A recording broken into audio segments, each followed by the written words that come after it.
바울은 지금 고린도서 15장에 대해서 만약에 우리가 얘기한다면 그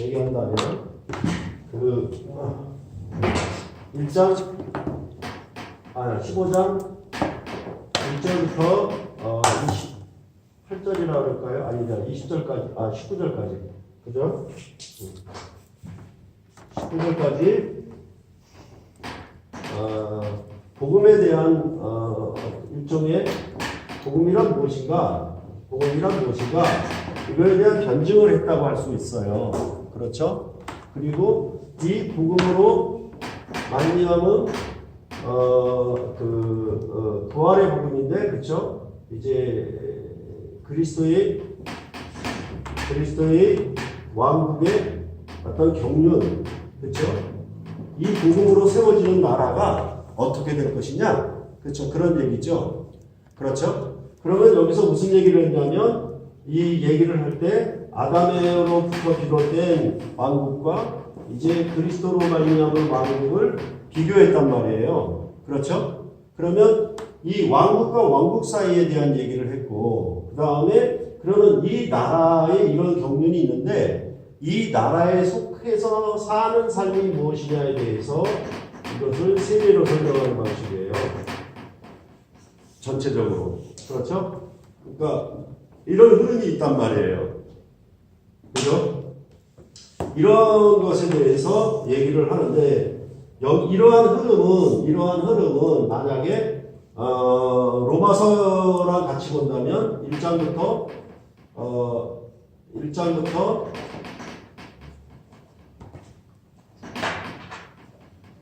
1절부터 5장 11절까지가 여기도 뭐 복음이란 이렇게 할 수 있어요.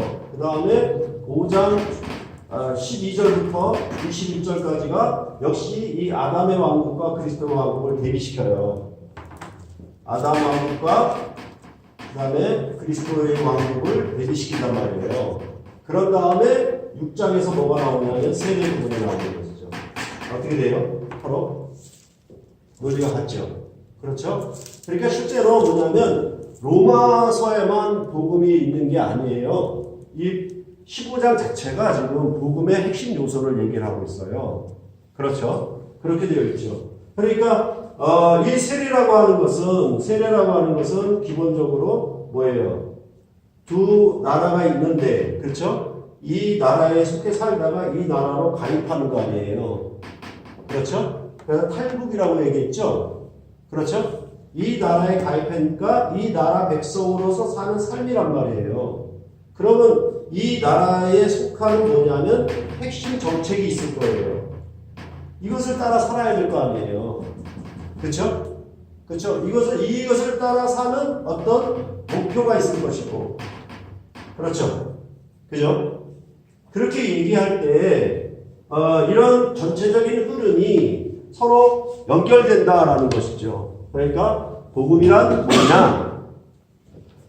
죽은 자들의 부활이 없다고 하는 것에 대하여 이제 복음은 부활이 핵심이다. 그렇게 얘기했고, 만약에 이 부활의 복음이 없다면 믿는 것도 다 구원도 다 헛된 것이다 라고 얘기를 했죠. 그렇죠? 그리고 나서 그러면 부활로 말미암아 부활의 첫 열매 되신 나라가 맨 나중에 사망을 정복하기까지 그 나라의 경륜이 어떻게 될 것이냐라는 것을 제시했죠. 그렇죠? 그것은 아담으로 말미암은 왕국 옛시대를 끝내고 새로운 나라가 일어나 영영한 나라로 이루어질 것임을 말을 했죠. 그러면 이 나라로 부름을 받은 백성들은 어떻게 이 나라의 정책을 지키며 사는가라고 얘기를 해야 되죠. 그렇죠? 그죠? 그러니까 뭐냐면 이 세례에 대한 의미를 개인 구원으로 한정시키면 어떻게 했어요? 이 본문이 이해가 안 돼요. 그렇죠? 그러니까 죽은 자들을 위한 세례 이렇게 얘기할 때 대리 세례 개념이 들어오는 것이고, 대리 세례 개념을 통해서 뭐냐면 천주교 같은 경우는 이제 이 세상에 살다가 뭐예요? 완전히 천국에 못 가고 중간 단계인 연옥까지 가 있어. 이제 연옥까지 가 있는 사람들은 누가? 이 지상에 살아남은 자들이 공을 들여가지고 그 사람들을 천국에 보내주는 기도나 뭐 섬김이나 봉사가 이어져서 이 연옥 중간 단계에 가 있는 사람들을 천국으로 올리는 것이라고 설명을 해요. 그럼 맞지 않아요. 항상 사람들은 자기가 보내진 인생에 그 직무가 다 끝나는 것은 곧 죽음이에요. 할 일이 없으면 죽는 거예요, 사실은. 그렇죠? 그렇게 봤을 때 이 세례를 받는다라고 하는 것은 무엇이냐라고 했을 때 성경은 일관적으로 그 세례를 받는다는 것, 하나님의 언약에, 하나님 나라의 언약에 참여한다라는 개념을 가지고 있을 때 그것은 자기 개인의 구원만을 위한 것이 아니에요. 항상 하나님이 부르신 제사장 나라로서의 사역을 감당케 하겠다는 일에 자기가 참여하는 거예요. 그렇죠. 그러니까 이스라엘 백성은 애굽에서 나와 홍해를 건너면 구원이 끝이 아니에요. 그들은 여호와 하나님이 제시한 가나안 땅의 하나님 나라의 정복을 그들은 동행해 나가야 되는 거예요. 무엇을 따라서? 언약 체결을 했으니까 그 세례된 백성으로서 어떡합니까? 하나님 나라의 언약을 이루는 동참하여서 가나안 정복에 나서야 되는 거예요. 그렇게 해서 가나안 모든 족속을 완전히 쫓아낼 때까지, 그 나라가 완성에 이를 때까지 그들은 그 정복 사업을 계속해 나가는 거예요. 그리고 지난 시간에 얘기했던 것처럼 그 정복 싸움이 완수가 되면 이제 다윗 왕을 통해서 여호와의 성전이 지어지는 거예요. 그래서 그 정복 사업들을 통해서 얻은 모든 전리품들을 모아서 어떻게 한다? 여호와의 성전을 짓는 데 바치는 거예요. 그렇게 하면 어떻게 한다? 이제 다윗이 거둔 모든 승리와 이 나라가 누구의 것? 여호와 하나님의 나라입니다 라고 그에게 바치는 거예요. 아시겠죠? 그런데 그 나라는 죄와 죽음을 정복한 나라는 아니었죠. 그러므로 다윗 왕과 솔로몬 왕 이후로 어떻게 됐다? 범죄함으로 망하고 말았죠. 그것이 땅의 나라의 경륜이에요. 이해가 되겠죠? 그렇죠? 그렇게 망했는데도 불구하고 하나님은 언약에 신실하셔서 바벨론에서 다시 돌아오는 새 출애굽의 나라, 곧 메시아가 오시는 메시아 왕국을 약속했고 그 약속한 것을 따라서 이제 하나님의 아들이 이 땅에 오셔서 그 나라를 그의 고난과 죽음과 부활을 통해서 완성했다. 이렇게 말씀하는 것이죠. 그러면 이제 이러한 이 나라의 정책이라고 하는 것은 뭐냐면 세 번의 순환 예고를 통해서 말씀했잖아요. 이 나라의 가르침이라고 하는 것은 이것은 언약적인 법과 같은데, 그렇죠? 같은데 뭐다? 고난과 죽음과 부활. 그렇죠? 그래서 이것을 가르치시고 어떻게 했냐면 너희가 자기를 부인하고 자기 십자가를 지고 나를 쫓으라 그랬죠. 그러면서 예수님은 제자들에게 말씀하기를 뭐냐면 내가 받는 세례, 내가 마시는 잔을 너희도 받을 수 있느냐라고 말씀하셨죠. 내가 받는 세례가 뭐였냐면 이거죠. 이 길을 가는 것이었죠. 예수님의 그리스도의 사역이. 그러면 이렇게 인자가 이 일을 하는 목표는 뭡니까? 이렇게 하시는 까닭이 뭐예요? 죄인들을 구원하기 위한 것이죠. 자기를 위해서 가는 것이 아니라 자기 영광과 자기 권세에 자기 명예를 위해서 가는 것이 아니라 순전히 누구? 죄인을 위해서 주님이 받으시는 세례예요, 이게. 그러면 죄인이라고 하는 것은 뭡니까? 1차적으로 죽은 자들이죠. 그렇죠? 욕심이 잉태하여 죄를 낳고 죄가 장성한 즉 사망을 낳는다. 그렇게 얘기함으로 말미암아 뭐예요? 이거 죽은 자들이에요.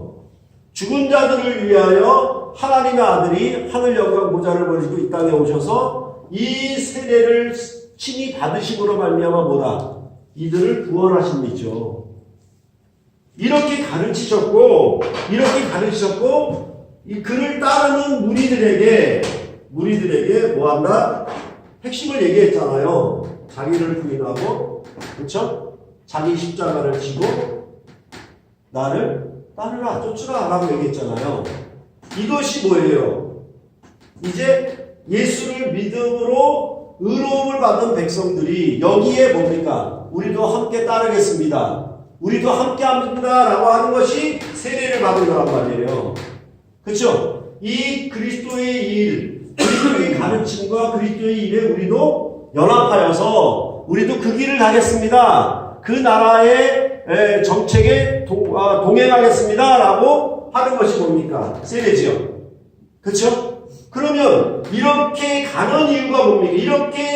이렇게 하는 이유는 또 뭡니까? 똑같잖아요. 예수님이 이 세례를 받으심으로 죽은 자들을 구원하시는 그 일에 우리도 뭐예요? 함께 참여하겠습니다. 라는 뜻이죠. 이게 뭐예요? 신약의 제사장 나라의 사명이죠. 이것을 전부 어떻게 돌려버린 거예요? 개인이 천당 가는 걸로 돌려버렸단 말이에요. 교리가. 그러니까 정말 악한 동무들이란 말입니다. 그게 무슨 말인지 알겠죠? 오케이? 그랬을 때 이러한 말씀들은 뭐냐면 누가복음 9장을 보시면 여러분들 잘 이해할 수 있어요. 누가복음 9장에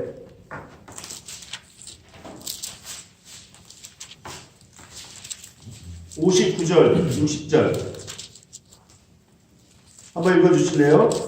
59절, 60절 시작. 또 다른 사람에게 나를 따르라 하시니 그가 이르되 나는 먼저 가서 내 아버지를 상사하게 허락하옵소서. 이스라엘 죽은 자들로 자기의 죽은 자들을 상사하게 하고 너는 가서 하나님의 나라를 전파하라 하시고. 그렇죠. 그러니까 자기의 죽은 자들을 죽은 자들이 장사를 해요. 다 죽은 자들이에요. 둘 다. 실제로 죽은 자도 죽은 자이거니와 지금 살아있는 자도 죽은 자예요. 예수님 관점이. 무슨 말인지 알겠죠? 그러니까 이런 개념들을 가지고 바울은 사용을 하고 있는데 우리 이것은 뭐다? 개인 구원의 입장에서 그냥 살았냐 죽었냐의 관점으로 접근하다 보니까 이해가 안 되는 거예요. 그렇죠? 그러니까 29절과 30절이 이어지는 내용이 여러분들이 잘 보셨듯이 그것은 엔드, 또로 연결된 것이에요. 앞에 있는 것을 뒤에서 더 풀어 설명하는 말들이에요. 죽은 자들을 위하여 세례를 받은 자들이 어떻게 세례된 삶을 살아가고 있는가에 대해서 바울 자신을 보여주고 있는 거예요. 그렇죠? 그것이 32절까지의 결론이란 말이에요. 무슨 말인지 알겠어요? 이걸로 하고 있잖아 지금요. 이것을 지금 자기가 하고 있잖아요. 그렇죠? 그죠? 이렇게 하고 있잖아요. 이것은 마가복음에서 핵심적인 정책이라고 말씀드렸잖아요. 이것을 따라야, 이것을 동참해야 의로운 백성이에요. 정의가 아니고 선하고 악하고 그런 개념이 아니라 여기에 의 개념은 뭐냐면 이렇게. 그죠? 그러니까 그런 개념으로 의를 행하는 것이에요. 이것을 따라서. 아시겠습니까? 그러니까 쉽게 말해서 바울 같은 경우에 스스로 고난을 무릅쓰고, 그렇죠? 어려움과 죽음을 넘나드는 그런 핍박과 박해를 스스로 자처하는 이유가 뭡니까? 거기에 대해서 바울은 나는 자랑한다고, 나는 단언한다고 얘기를 해요. 그러면서 어떻게 목숨이 경각에 처했던 에베소에서 맹수와 싸움, 원형 경기장에서 사자마비 될 만한 그런 싸움들까지라도 내가 들어가게 되는 것은 뭐다? 나의 자랑이라고 얘기를 하는 거예요. 왜? 죽은 자의 부활이 없다면 그렇잖아요. 늘 말씀드렸듯이 그 죽은 자의 부활이 없다라고 하면 그냥 먹고 마시면 돼요. 그렇죠? 그래서 예전에 제가 하나의 예를 들어드렸을 거예요. 조조가 대권을 물려주려고 하는데 큰아들이 있고 셋째인가 넷째인가 아들이 있었어요. 근데 조조가 보기에는 넷째 아들이 더 왕의 자질이 있어. 그리고 그 밑에 신하들도 이 아들을 따라. 그런데 첫째 아들이 조위죠 아마? 조위는 아주 계략이 있고 강교해. 아버지를 닮았는지 어쩐지 모르지만 하여튼 강교해서 정권에 대한 욕심이 많아요. 그러니까 아버지가 자기에게 정권을 물려주지 않을 것이라는 걸 알고 뭐합니까? 마치 우리나라의 조선의 왕자의 난처럼 자기 동생들을 죽여버리는 거죠. 그런데 이 셋째가 넷째 아들은 그것이 뭐예요? 인생 무상이야. 아버지가 대권을 물려받자 그 나라가 영원하지도 않고, 네, 그렇게 아웅다웅하면서 정권을 가지고 막 싸워봤자 인생이라고 하는 것은 허무해. 그러니까 뭐예요? 그냥 날마다 한량처럼 술 친구들과 술을 마시고 뭐한다? 신앙을 읊으며 시조랑을 읊으며 사는 거예요. 부활이 없다면 인생도 별거 있나요?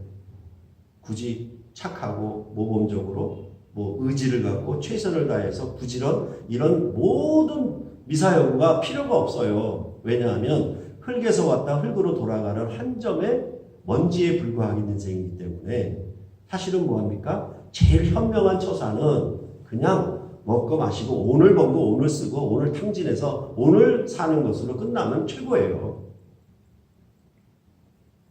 그렇지 않겠습니까? 그렇죠? 그랬을 때 이 사도 바울과 선배 신앙의 증인들이 이렇게, 그렇죠? 이렇게 사는 것은 뭡니까? 전부 이 그리스도께 붙은 자들이 부활케 되는 그 목표를 향하여 달려가는 거예요. 아시겠어요? 그러니까 이런 부분들에 대해서 어떻게 하냐면 앞에서도 얘기했잖아요. 바울은 뭐예요? 세상에 구경거리가 되고 만물의 찌꺼기처럼 끄트머리에 있는 것처럼 그렇게 되어 있는데 고린도 교회는 뭐예요? 왕노로 사고 있단 말이에요. 부요함과 지식의 풍성함으로 세상의 부요함을 자랑하고 있었단 말이에요. 아시겠죠? 그러니까 그들은 뭐예요? 어떻게 보면은 나는 이미 구원이 도래했다. 나는 하나님 나라의 구원을 이미 완전히 맛본다라고 생각해서 먹고 마시자 했을 거란 말입니다. 근데 바울은 어떻게 한다? 죽은 자들을 위하여 받는 세례를 통해서 그들을 구원하기 위해서 위험과 핍박과 모든 소동을 무릅쓰고 계속 나아간단 말이에요. 그러니까 정말로 우리가 속지 말아야 될 게 뭐냐 하면 빌립보서를 한번 보세요. 빌립보서를 보시면 3장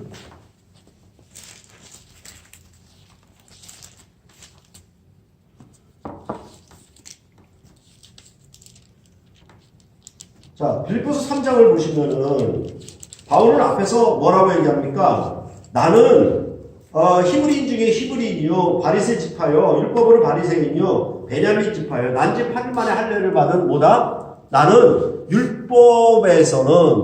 율법으로는 아주 정통한 사람이다. 나는 완전히 순수 혈통이다. 그리고 뭐라고 하냐면 율법으로는 아무 흠이 없다라고 얘기하는 거예요. 이 말씀도 지금 뭐예요? 교리의 가르침으로는 안 맞아요. 율법을 지킨 자가 아무도 없어서 예수님이 대신 지킨 공로를 믿기만 하면 구원 얻는다 그랬는데 바울은 그 말을 전면으로 깨버려요. 우리가 마가복음에서 부자 청년도 뭡니까? 나는 어려서부터 계명을 다 지켰다라고 얘기를 합니다. 아시겠습니까? 그러니까 교리의 토대가 완전히 잘못되어 있는 거예요. 거기 뭐 구원파건 정통파건 다 없어요. 다 거기 서 있어요. 개인 구원론에 서 있어요. 그랬을 때 여기서 말하는 건 뭐냐 하면 그 모든 것 이제 자기가 가장 이것이 좋다라고 여겼던 것들을 다 해로 여긴다. 해로 여긴다라고 말씀하면서 뭐라고 얘기하냐면 8절에 모든 것을 해로 여김은 내 주 예수 그리스도 예수를 아는 지식이 가장 고상하기 때문이다. 내가 그를 위하여 모든 것을 잃어버리고 배설물로 여김은 얘기를 하는 거죠. 자기가 지나치게 율법 안에서 유대교를 믿었던 그런 옛 삶이 전부 그거는 똥처럼 여긴다라고 얘기를 하는 거예요. 아무 쓸모없는 것이. 그러면서 뭐라고 그러냐면 이제 그리스도를 얻고 그 안에서 발견되려 함이니 내가 가진 의는 율법에서 난 것이 아니요 오직 그리스도로 말미암은 것이니 곧 믿음으로 하나님께로부터 난 의라 이렇게 얘기를 하잖아요. 그러니까 이것을 또 어떻게 할까요? 율법에서 난 의가 아니라 하나님께로 나타난 믿음의 의라고 그러니까 또 어떻게 생각할까요? 행위와 믿음 이렇게 또 대비시키면 나온다면 행위냐 믿음이냐 이렇게 나온단 말이에요. 그렇지 않아요. 그랬을 때 그 하나님께로서 난 의는 뭡니까? 그 의는 예수 그리스도를 믿음으로 말미암는 의에 대해서 바울은 뒤에 설명을 하는 거예요.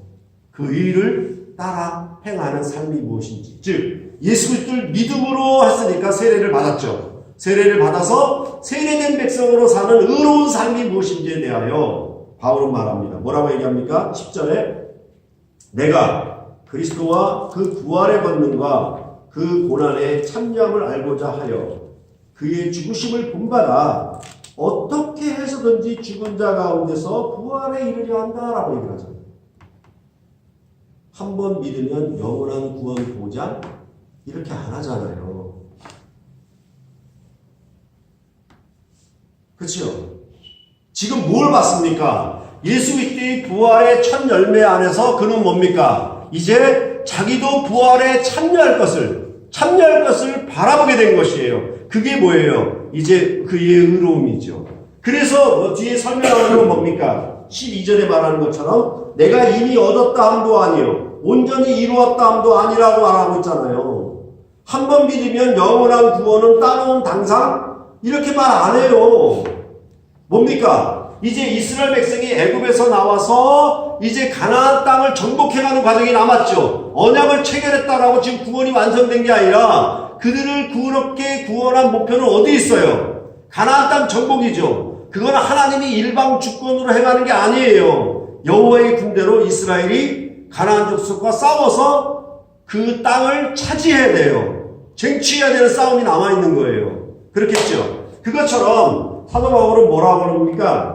오직 내가 그리스도 예수께 잡힌 바 된 그것을 잡으려고 달려가노라 라고 얘기하잖아요. 그렇죠? 역시 마찬가지예요. 13절 이하에도 어떻게 한다? 14절에 보면 표대를 향하여 그리스도 예수 안에서 하나님의 위에서 부르신 부름의 상을 위하여 달려가노라 라고 얘기하잖아요. 그렇죠?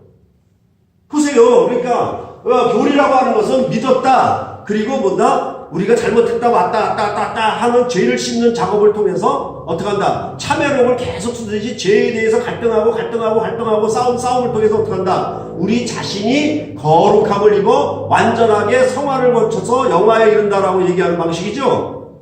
사도 바울은 그런 일로 싸우질 않아요.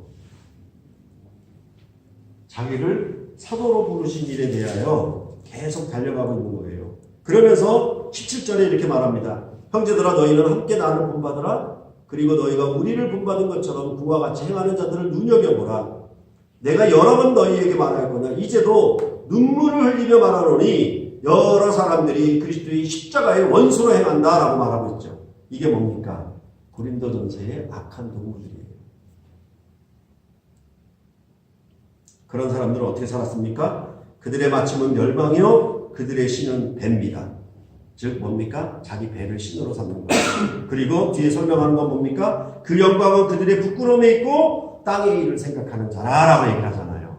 뭡니까? 이제 율법의 의의는 전부 뭐였습니까? 가나안 땅을 목표로 한 것이었죠. 땅의 일을 생각하는 것이었죠. 그게 로마서에서 육신에 속한 사람은 육신의 일을 생각한다. 그런 표현들이에요. 영에 속한 사람은 영의 일을 생각하는 건 뭡니까? 이제 부활의 나라를 바라보고 있는 것이죠. 그렇죠? 그것을 위해서 어떻게 한다? 십자가의 원수는 결국 뭐다? 그들의 배의 영광이 있는 것이죠. 즉 썩어질 것이고 없어질 것이고 허무한 것으로 끝나버리고 말 그것에 자기들의 그 영광을 두고 있는 것이에요.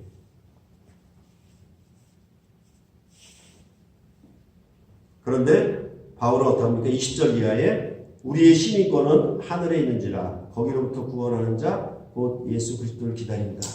예수 그리스도의 재림을 통하여 완성을 바라보고 있죠. 그러면 어떻게 된다? 그는 만물을 자기에게 복종하게 하실 순자의 역사로 우리의 낮은 몸을 자기 영광의 몸의 형체와 같이 변하게 하십니다. 여기서 부활에 참여하는 것을 말하고 있잖아요.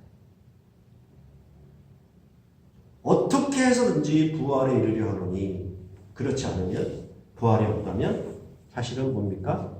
우리의 인생이라고 하는 건 정말 값이 없고 덧없습니다. 보잘것이 없습니다.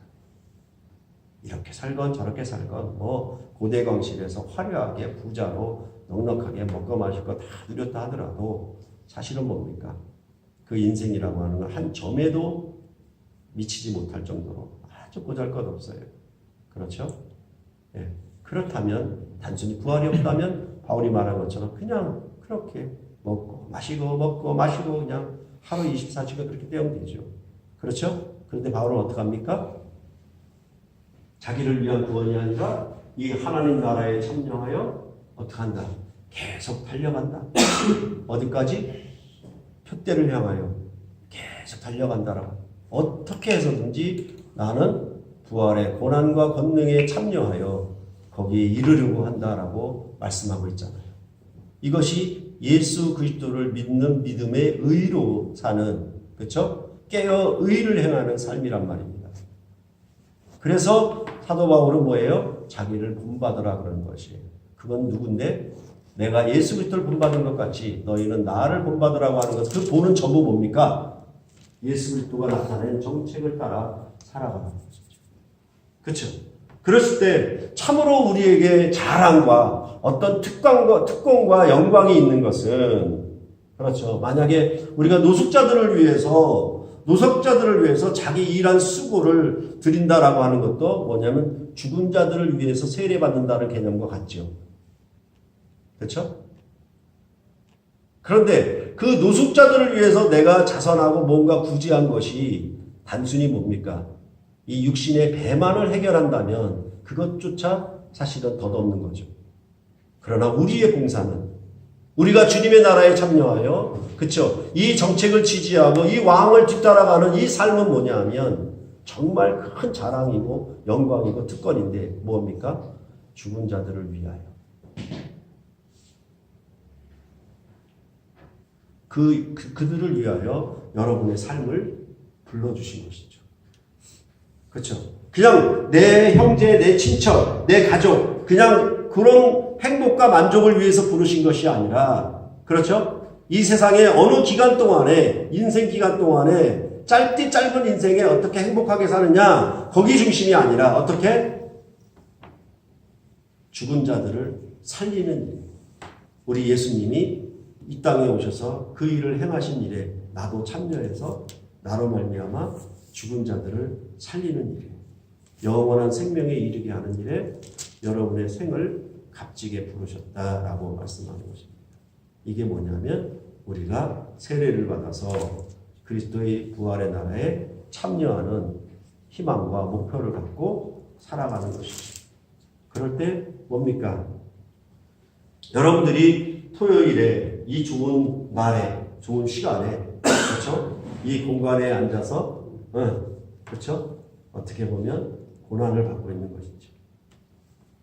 근데 이것이 사실은 진리 안에서 교회를 세우고 이 교회가, 우리 교회가 만민을 구원하는 일에 쓰임받기를 바라는 사실은 자랑과 영광과 특권으로 아신다면 여러분들은 참으로 복된 자들입니다. 주일에 예배하는 것이 교회에 출석하는 문제가 아니고, 그렇죠. 남들은 산으로 들로 놀러 나가는데 우리는 단순히 먹고 마시자라는 그런 삶에 국한되지 않고 어떻게 합니까? 그렇죠. 이렇게 고난을 자취함으로 우리가 영광의 부활에 이르려고 끝없이 어떻게 해서든지 그 부활에 참여하라고 그리스도의 길을 뒤따라가는 여러분의 삶이 스스로 정말로 기쁘고 영광스럽고 나는 자랑한다. 그런 마음이 드신다면 그건 참으로 하나님이 여러분에게 주신 마음입니다. 그래서 이 형제자매들을 위해서 수고하고 그들을 섬기는 것이 자랑과 특권이라고 여겨진다면 그것이 부담이나 불평으로 쌓이지 않고 도리어 그를 위해서 고난받고 짐을 지는 것이 자랑과 기쁨이라면 여러분들에게는 정말 놀라운 부활의 약속과 소망이 이루어질 것임을 그렇게 성경은 말씀하고 있는 것입니다. 그렇죠? 그래서 정말 이 시대에 여러분과 제가 교회의 어둠을 밝히는 그런 제사장적 사역을 감당해 가기를 소원하고 기도하는 것입니다.